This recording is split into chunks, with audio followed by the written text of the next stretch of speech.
One of the guidelines that we utilize in our ministry for safe and healthy relationships is that of being non-judgmental.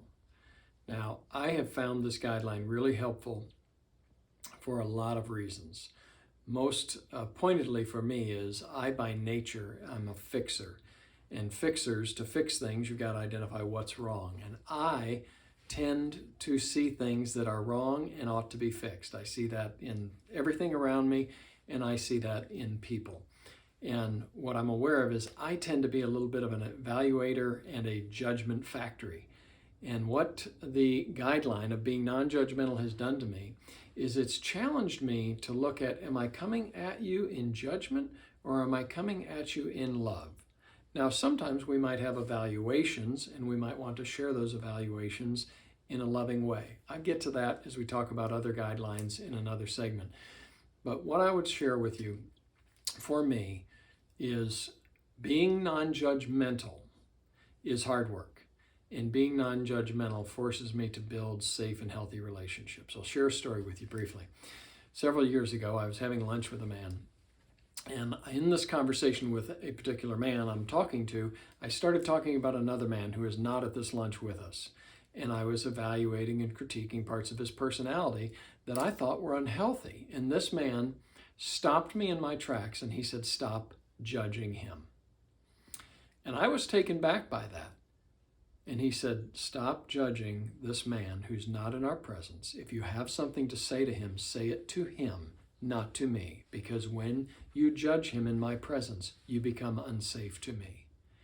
Now, that stopped me in my tracks in the best ways ever, because I was unaware of how my judgments and sharing my judgments about another person with this person created an unsafe environment for our relationship as well. And so what it caused me to do is to look at my heart and say, am I living towards you? Am I living towards others in my realm in a safe and healthy and non-judgmental way? It's not to say that we don't have evaluations, right? We're just thinking human beings that we do evaluate a lot. And we're, by God's grace, we're able to evaluate, right? We can evaluate, is that light red or is that light green? And in my evaluation, if it's red, I'm going to stop, and I hope you do too. And if it's green, we're going to go. But here's where non-judgmental comes in, to use that example, is the person who runs the red light. Can I withhold my judgment, though I know, one, that's not safe, two, it's illegal, but can I withhold my judgment of, God, that guy's an idiot. What the heck is wrong with him? Can I withhold that judgment to go, I don't know the entirety of the story. I don't know, did he have a sick child in the back seat and he's panicked and he's doing all he can to get his little baby to the hospital to take care of that child. I don't know that story. We don't know that story unless we press into relationship and love and we understand it.